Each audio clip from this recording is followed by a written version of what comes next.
All right, so now we are going to use a band, we use the orange band here, to do an assisted push-up. So oftentimes when people are doing push-ups, they're making a lot of movement faults. And push-up, just like any position, standing is a complex position. Push-up's an even more complex position. So we're going to start off, we're going to get that band in and around, just around like the sternum. So right around the front of the heart here, and the chest plate.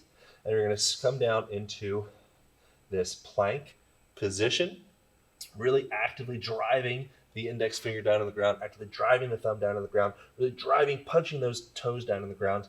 And as you're coming into the push-up position, I want you to maintain that punch to the shoulders, elbows stay in tight against your sides, come all the way down, deep inhale, and back up. I'm going to walk myself back a little bit so I can start to actually come forward a bit more in the push-up. So coming down. So really a beautiful, beautiful way to start to activate all those intrinsic muscles in and around the shoulder girdle. A lot of times when people are doing push-ups, they're really kind of cheating themselves on the push-up.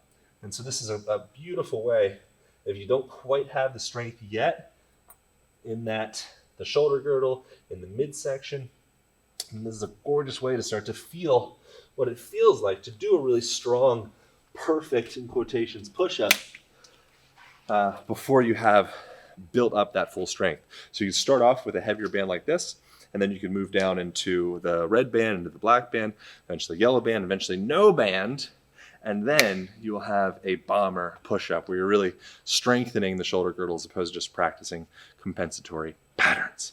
So with this one, same thing, 12 reps, 4 sets, and slowly work your way down the weight of the resistance bands as you need. Thanks so much. Enjoy.